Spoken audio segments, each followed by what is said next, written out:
Once the truth of them is clearly understood, each is seen to be true in its own sphere. The body is true in accordance with the conditions that apply to the body. The feeling is true in accordance with the conditions that apply to the feeling. And the chitta is true in accordance with the conditions that apply to the chitta.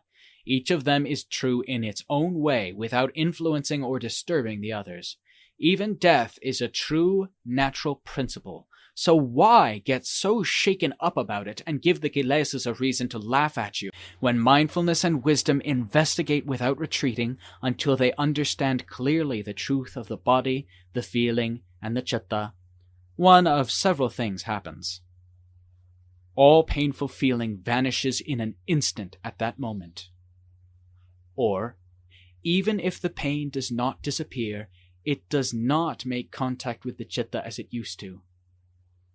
Perhaps the chitta becomes profoundly calm and wonderful beyond belief. Or the chitta which has become calm can manifest an amazing state of just knowing, and nothing else is associated with it. Or it may come about that while the chitta is fully in this state of calm, the body disappears entirely from awareness. Or this will occur if the chitta has investigated thoroughly until it has severed its connection with the pain, but has not become fully integrated and dropped into a state of oneness. It simply knows everything all around, while the body simply exists without any direct connection to the chitta. These are the results that come from the investigative methods I have described. They are only found within the circle of practice. If you want to experience these results for yourself, you must practice following the methods outlined above. Then the explanations you have read will surely come true in your own practice. The remaining 3 mental groups, namakanthas, which include memory, thought construction, and consciousness, are sometimes investigated in connection with the body in the same way as feeling. This point has been brought up for those who do the practice to think about and investigate on their own, according to the circumstances that arise in their meditation. After the chitta has seen into and let go of the rupakhandha completely, the investigation of these 3 namakanthas becomes the main task. But as long as the chitta still has not let go of the rupakhandha, the investigation is bound to be inextricably linked with the physical body. It is the duty of each individual meditator to know this for himself. He may know within himself that he should do an investigation that covers all the khanthas, or that he should focus on one particular khandha. Only the meditator himself will understand which investigations will be most conducive to letting go of his attachment to the khanthas at each level of practice. The rupakhandha requires a very broad, sweeping kind of investigation. The human body is a very extensive and complex subject, so techniques used in the investigation cannot be fixed. They must be flexible. It depends on the individual to devise his own methods. You can mentally dissect the human body into its constituent parts until all that remains is pieces where previously there was a person. You can investigate to see the body's repulsive nature, asulpa, focusing on its disgusting aspects. You can investigate the body in terms of any one of the tilakkhana, anicca, dukkha, and anatta, or in terms of all 3 of them together. You should go on doing this until the chitta becomes skilled and adept in both the field of asulpa and in the field of the tilakkhana, and further until all doubts have been alleviated. Then letting go of your attachment to the body will take place automatically on its own.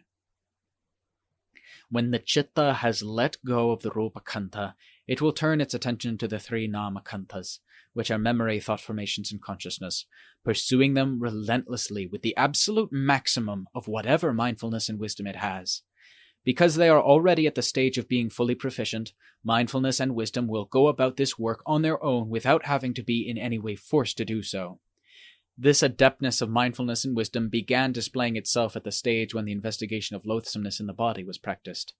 By the time the body has been completely let go of, this proficiency was already fully developed. When the chitta then turns its attention to memory, thought formations, and consciousness, it is already skilled and fully proficient at investigating into every corner and from all angles. The chitta no longer shows any signs of sluggishness and apathy. Rather, its incessant activity must be restrained when it becomes so absorbed in the investigation that it does not want to take a rest, which means resting in samadhi.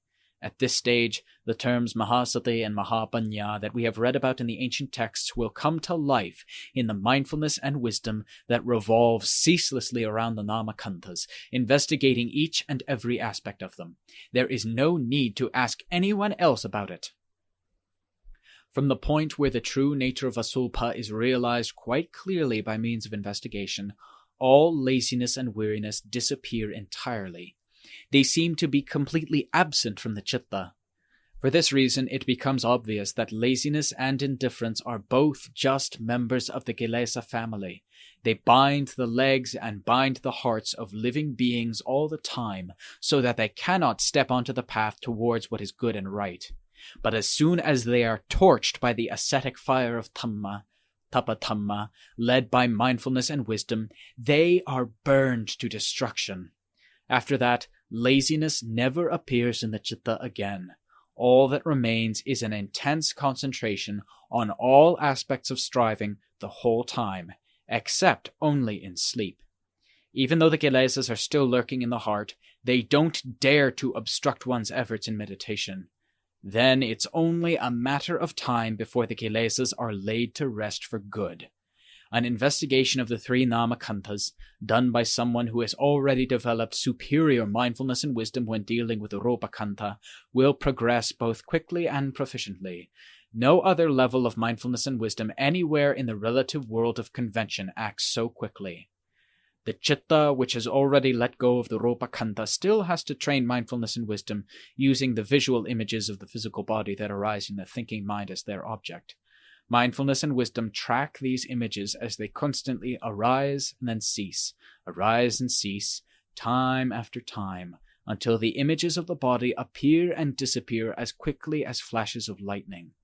After that, the citta becomes empty of all bodily forms, and empty of all material forms, both external and internal.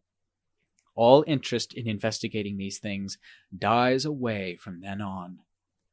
The mind's full attention then turns to examine one or the other of the three Namakanthas, or all three of them together at the same time. Since all three of these mental factors arise in the citta and cease in the citta itself now becomes the main target of the investigation. These conditions of the citta are observed as they arise and cease, and are probed into with wisdom. When mindfulness and wisdom finally penetrate to the true nature of these kanthas, memory, thought, and consciousness are seen to be transitory phenomena that continually appear and disappear without any actual continuity. The citta at this stage of investigating the Namakanthas is empty of everything from the external world, but it is still not empty of the three mental kanthas. So the citta must scrutinize all three carefully, seeing them as anicca, dukkha, and anatta, time and time again, until the citta is satisfied about the nature of the kanthas. Then all that remains is the citta on its own, which is the exclusive home of avidya, fundamental ignorance. The investigation continues to focus on the association between the citta and the Namakanthas until mindfulness and wisdom clearly understand the harmfulness and deceit of the Namakanthas together with avidya. Then the avidya in the citta disintegrates, completely disappearing from the heart at that moment. When avidya, which is the essence of the Kilesas, vanishes from the citta, the kanthas, which are the tools of the Kilesas and avidya, do not disappear along with avidya. Instead, they turn into tools of the pure citta, continuing on as undefiled kanthas, without any Kilesas getting in and taking charge as they used to. The pure citta and pure Dhamma do not coerce the kanthas or cling to them in the way the Kilesas did. The citta merely relies on the kanthas as its instruments in an impartial way. This is the work of cleansing the charnel grounds of birth and death from the heart, so that they completely cease to exist. The wisest of people always cleanse themselves in this way. Please remember this well and strive to put it into practice, so that all of you may realize the nature of the true Dhamma. At the moment the citta realizes that Dhamma is pure throughout, it will also realize the true nature of all the Buddhas. then all doubts about the true nature of the Lord Buddha, the Dhamma, and the Sangha will vanish as well. The war between the Kilesas and Dhamma that was waged on the battlefield of the heart then stops right there in the heart of the meditator, which becomes completely pure after the Kilesas are destroyed and disappear. At that point, all problems cease. So, I implore my followers, both bhikkhus and others, to get to know the Dhamma that shakes the world and wakes up all beings from the sleep of the Kilesas. Get to know it right now while there are Ajahns still teaching the way. Then you won't continually fall prey to the Kilesas like you have in the past, which is a pitiful sight in the eyes of those wise men who are far more clever than the Kilesas in every way. We who are lulled to sleep by the Kilesas even while we are still awake are likely to see what is worthless as being valuable. We tend to see what is harmful as being good and what is meritorious as being evil. The heavy burden we bear is worn as a beautiful, shiny ornament that gives us great satisfaction. When we try to do something virtuous, we tend to do it casually in a careless manner, just going through the motions, so the results are hit and miss. We can't find any consistency or standard that we can rely on. Like a stick stuck into a pile of buffalo shit that's just waiting to fall over, we can never find any firm ground in ourselves. All that's left is a heart lacking any essential meaning, so all of our actions tend to be harmful to us. This happens because we neglect to train our habitual tendencies to act in the ways which are right and proper. Because of this neglect, bhikkhus become worthless monks and lay people become worthless persons. They are scattered among the good people of this world, whom they greatly outnumber.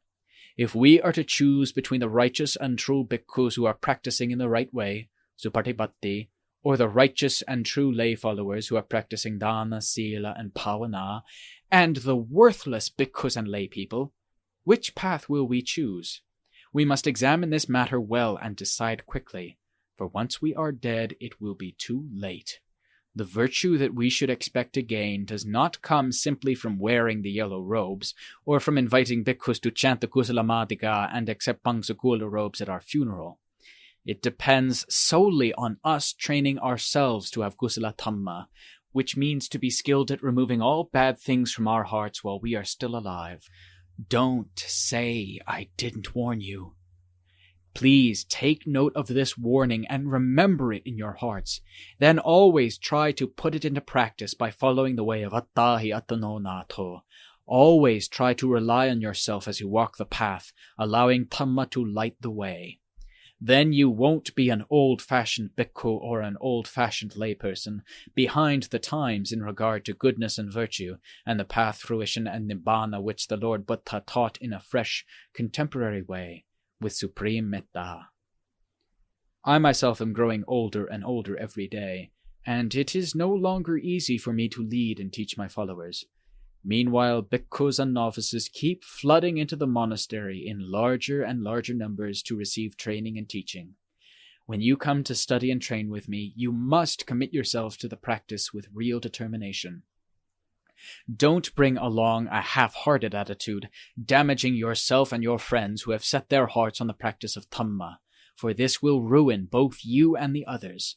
The Kilesas do not spare anyone, no matter who they are. We bhikkhus and novices must understand that the Kilesas have always been our enemies. They are not afraid of anybody, even monks. You must not think that they will bow down and offer their services to you, attending on you and taking care that all the conditions for meditation practice are comfortable and convenient, so that you, their great teacher, will not be troubled in any way. Although you have been ordained as a bhikkhu, the basic nature of the Kilesas in your heart has not changed.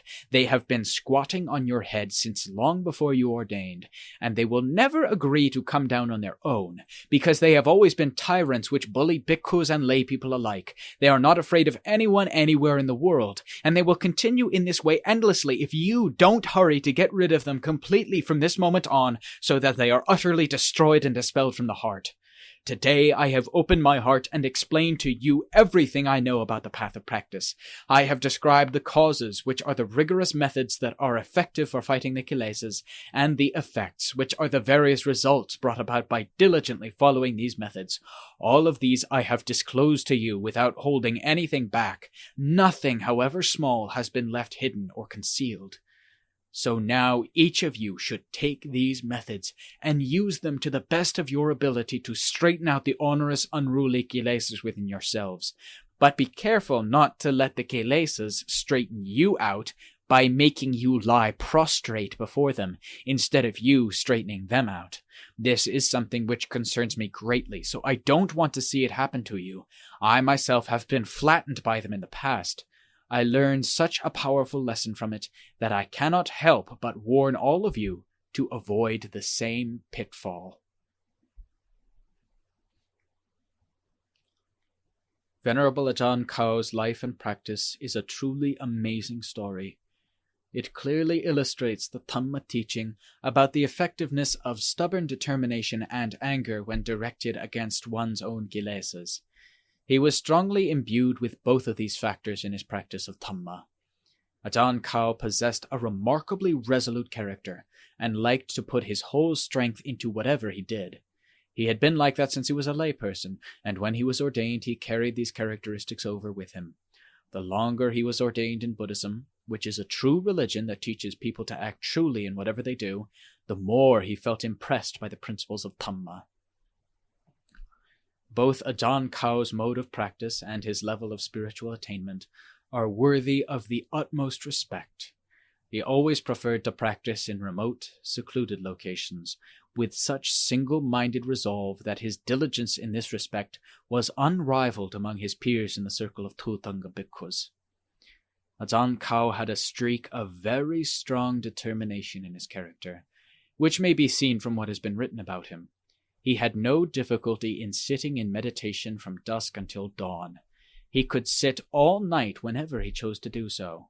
Sitting in meditation practice from dusk to dawn is no small matter, unless one is the kind of person who has a heart so full of courageous determination that it could cut through a diamond. One cannot do it. So we should give him our heartfelt praise and admiration. In ways such as this, he was fully capable of being an inspiration to his disciples, enabling them to gain peace and happiness by following faithfully in his footsteps.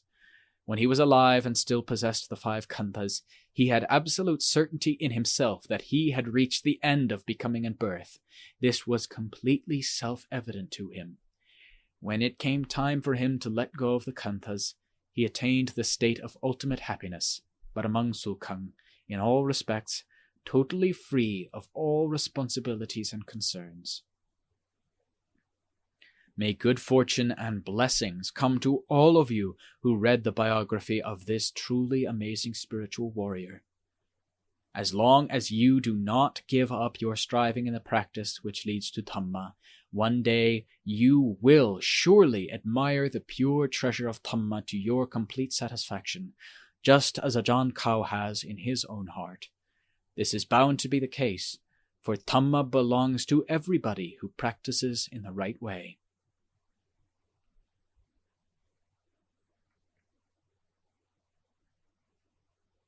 Ajaan Khao passed away on the 16th of May, 1983.